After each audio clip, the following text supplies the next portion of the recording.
Since time immemorial, humanity has sought to transcend its reality, escape the weight of the mind, and forget its pain. Among the many portals we have discovered to flee from reality, alcohol stands out as the most popular.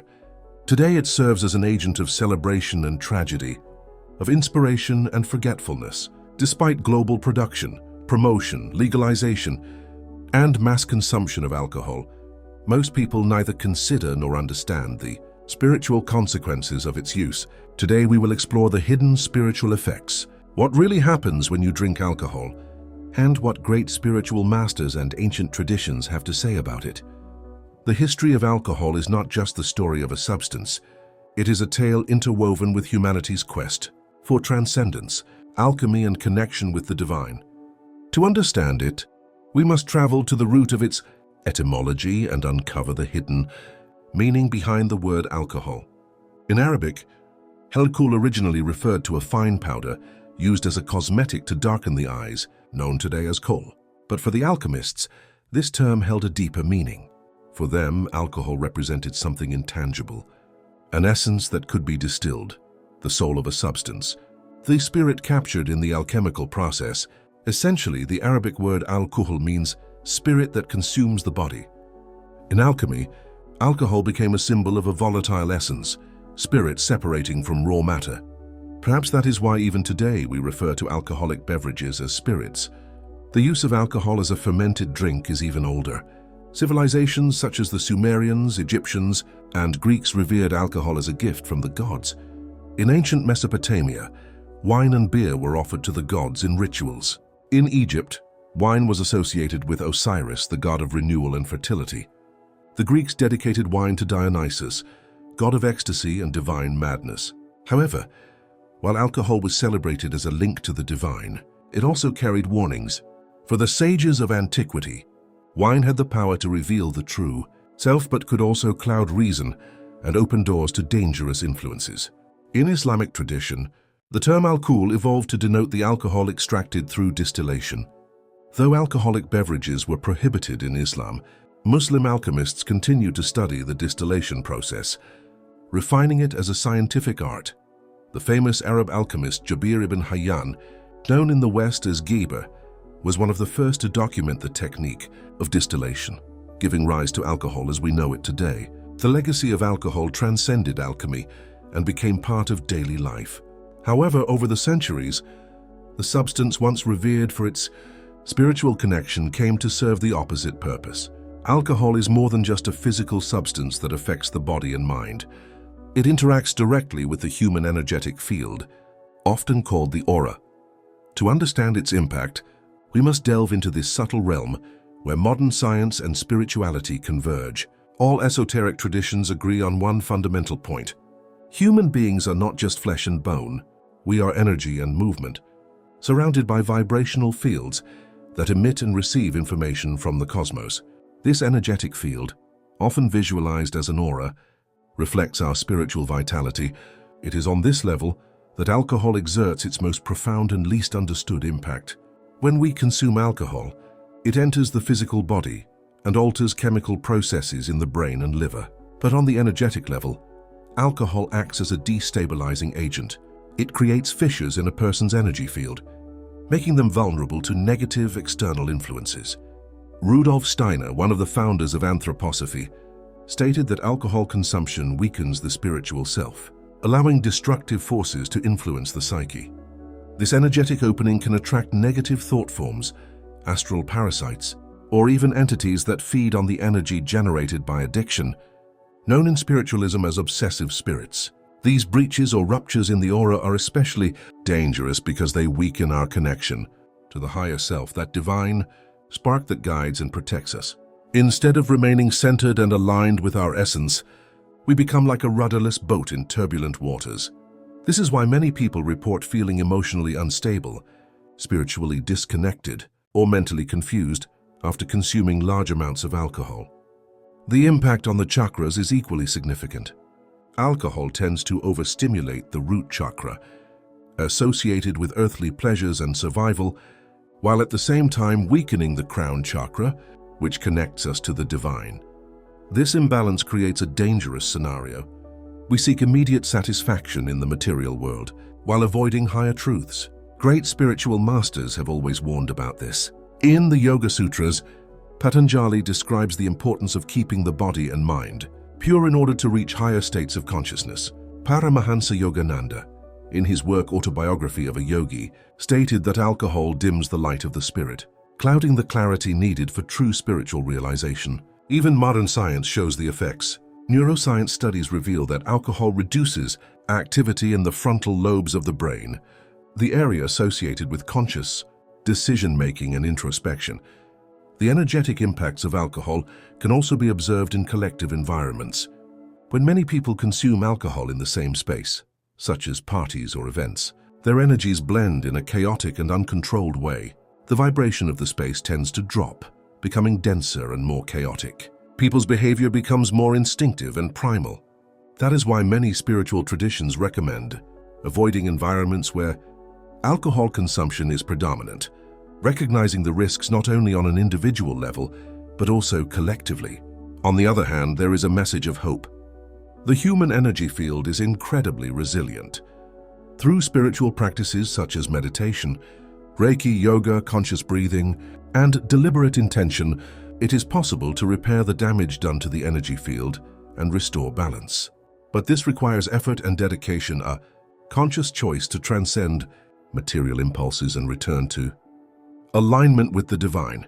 By understanding the impact of alcohol on your energy field, you begin to make more conscious choices, choices that bring you closer to who you truly are. The question remains, is the fleeting pleasure of a drink worth the price of disconnection from your essence? Alcohol holds an irresistible power of attraction over humanity. Throughout the centuries, it has been celebrated in rituals, used as a means of socialization, and sought after as a form of escape.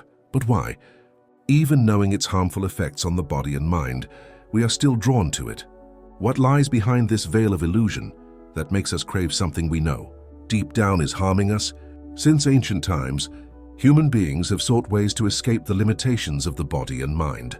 The pursuit of immediate pleasure and relief from existential pain is part of the human condition. Alcohol presents itself as an apparent solution, magical potion that promises to ease life's burdens and transport us into a state of ecstasy and temporary freedom. But this is merely the veil of illusion. Alcohol offers a false sense of freedom and happiness. It intoxicates us. When consumed, it creates an illusory awakening. Feelings of anxiety, fear, and insecurity seem to disappear. Confidence rises. The shy boy finally talks to the girl he likes. We gain courage, but these sensations are fleeting, temporary. They deceive us, making us believe we are free when in truth, we are moving further and further away from our true essence.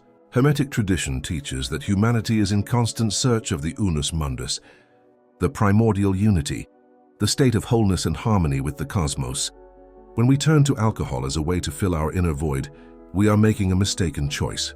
We seek unity outside ourselves in the ephemeral, in what is physically consumable and, by its nature, depleting. Alcohol offers a false link to completeness, but that link is fragile and inevitably breaks, leaving us even emptier than before. Deep down, what we are truly seeking is a reconnection with our inner divinity, a peace and fullness that does not come from external sources but resides within us. Ancient sages like Plato and Lao Tzu spoke of the path to true freedom and enlightenment, a path that does not depend on fleeting pleasures or temporary escapes. Plato in the Republic described the ascent of the soul as a process of liberation from the illusions of the physical world. Lao Tzu in the Tao Te Ching taught that true peace is found by living in harmony with nature and the flow of the Tao, not through excess or escapism. On a psychological level, alcohol reinforces a pattern of emotional dependence. Many people don't seek alcohol just for pleasure, but as an attempt to cope with psychological and existential suffering. Alcohol has a sedative effect that can seem attractive when someone is overwhelmed, anxious, or stressed. By reducing stress, it offers an illusory relief, a momentary sensation of escape. It acts as a superficial escape valve for life's frustrations, but it is a shallow solution that only postpones the confrontation with our inner shadows. Instead of solving the problem, alcohol hides it, creating a cycle of escape and return to emptiness. True freedom and happiness are not found in the extremes of indulgence or total denial, but in the reconnection with our essence, in cultivating balance and nourishing inner peace.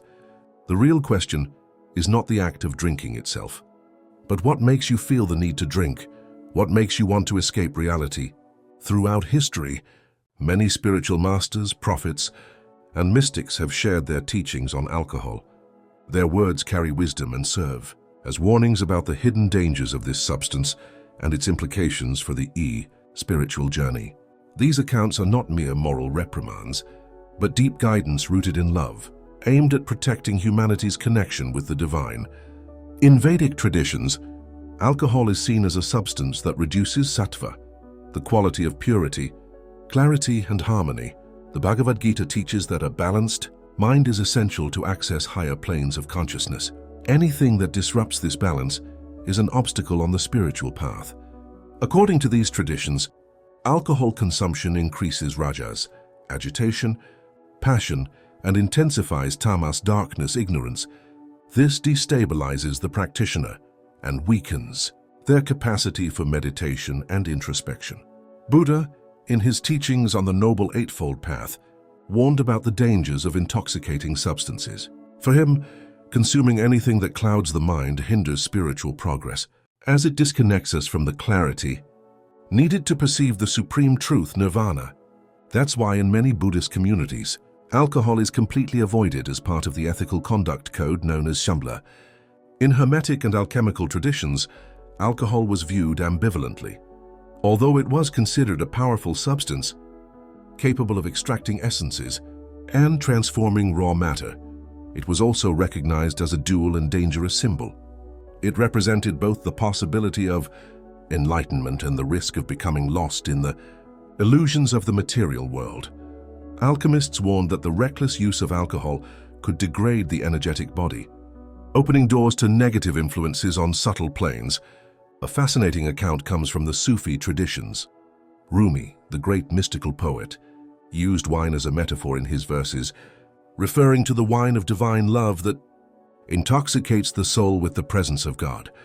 But he also warned against literal wine, which, according to him, led the seeker away from the path of awakening. For the Sufis, true ecstasy comes from spiritual connection, not from external substances. In Christianity, alcohol occupies a peculiar place. Wine is a central symbol of the Eucharist, representing the blood of Christ and the new covenant with God. But at the same time, many saints and early Christians warned against excess. Saint Augustine, for example, wrote that drunkenness was a form of soul self-destruction, a behavior that distances us from divine grace. For him, excess distracts from introspection and prayer. Other mystical accounts describe the spiritual consequences of indiscriminate use of alcohol. In shamanism, it is believed that alcohol weakens the light body, the energetic protection that keeps the individual in balance with the universe. Many shamans affirm that alcohol facilitates the entry of parasitic energies or negative entities that feed on the low vibrations caused by intoxication. These accounts converge into a single warning. Alcohol can be a dangerous tool, affecting both the physical body and the subtle levels of existence. It disconnects us from what mystics call the axis mundi, the axis that aligns us with the cosmos and allows us to navigate between the physical and spiritual realms. When this alignment is broken, we lose the ability to access intuition, clarity, and higher states of consciousness. However, not all accounts are merely warnings. Some spiritual masters recognize that in ritualistic contexts, with pure intention and proper guidance, alcohol can serve as a catalyst for altered states of perception.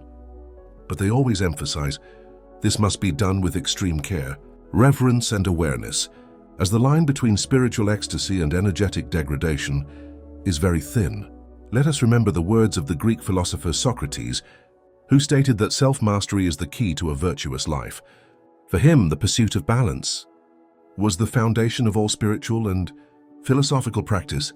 When we surrender to alcohol in an uncontrolled manner, we give up that self-mastery, making ourselves vulnerable to forces that cloud the mind and soul. These accounts and warnings invite us to reflect. Does the alcohol we consume during moments of leisure or celebration lift us up or drag us down?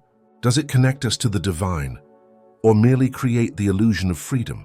By listening to the wisdom of the great masters, we can begin to see alcohol in a new light, as a symbol that challenges us to seek true intoxication, that of the awakened soul, full of light and awareness. After exploring the origins of alcohol, its impact on the energetic body, the veil of illusion it creates, and the mystical accounts that warn us of its dangers, we arrive at the most crucial point. How do we break this cycle? How can we transcend dependency, whether physical, emotional, or spiritual, and discover a new perspective, a life of clarity and connection to our essence, without relying on emotional crutches? Liberation begins with awareness. When we understand the impact of alcohol on the body, mind, and spirit, something within us awakens. That awareness is the first spark of transformation, the starting point for real change. It is the moment when we stop acting on autopilot, guided by conditioning or immediate pleasure, and begin to question our choices. Why do we seek alcohol? What are we truly trying to fill? The answer to these questions often lies in the inner void, that feeling of disconnection that so many of us carry. Alcohol, like other forms of escapism, offers temporary relief, but does not solve the real cause. It is like a mask we wear during difficult moments, but one that eventually falls away, revealing our unresolved pain once again. To break this cycle, we must look within. Where are the true answers? Spiritual practice is a powerful path for this journey. Meditation and prayer, conscious breathing, reconnection rituals.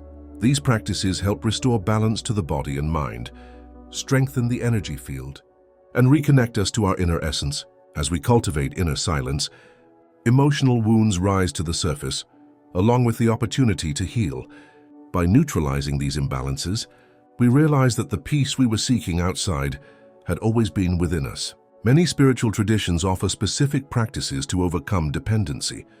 In Buddhism, mindfulness teaches us to observe impulses and desires without acting immediately. Instead of reacting automatically, we learn to witness, breathe, and choose consciously. In Christianity, the concept of divine grace reminds us that we are not alone, that higher help is available to those who sincerely seek it. Ask and you shall receive. Reconnecting with nature is also essential. Alcohol disturbs our natural harmony. Being in forests, mountains, or near the sea helps restore this lost connection. The Earth's energy is purifying and can help release toxins not only from the body, but also from the mind and spirit. Another essential step is to practice gratitude. Often, we turn to alcohol to escape a reality we find dissatisfying, but by cultivating gratitude, even for the small things, we begin to see the beauty of the present moment. Gratitude connects us to life's abundance and dissolves the emptiness we often try to fill with external substances. I know things are not always simple, but everything begins with intention. My mission here is to remind you that you are not a slave to anything. You are the master of your consciousness, and you need no substance to be happy or live a full life. The journey of liberation does not have to be a lonely one. Walking alongside people with the same values and purpose can be transformative. Spiritual groups, meditation circles, conscious friends, all of them can offer support, inspiration, and encouragement in difficult times. Finally, we must cultivate forgiveness, especially self-forgiveness. Many people struggle with guilt or shame over past choices involving alcohol. But as Rumi said, the wound is the place where the light enters you. Our imperfections and mistakes are part of the journey, and it is through them that we learn and grow. Breaking the cycle of alcohol is not just about giving up a substance. It is about embracing a new way of living, a freer, more aligned, more authentic way of being that reflects who we truly are. Visualize this transformation as a tree being reborn in spring. After the cold and dormancy of winter, life returns with vigor, filling the branches with leaves and fruit. So it is with the soul. When we choose to break free from the cycle, it is a rebirth, an opportunity to bloom again, stronger, more conscious, and more connected to the divine essence within us. Alcohol may have been a shadow on our path, but shadows only exist because of the light. By choosing liberation, you choose to walk toward the light, toward your truth. The question that remains is, Are you ready to take that step? To look beyond what the external world offers and discover the infinite source of peace, joy and clarity that has always been within you. If this message touched your heart, it's because you are ready to take the next step in your spiritual journey. Subscribe now to the channel and join a community that seeks day after day to awaken to the truth, reconnect with the divine, and live with greater awareness. Here you will find content that inspires reflection, deepens self-knowledge, and reveals mysteries that have long been forgotten, but that your soul still remembers. Thank you for watching.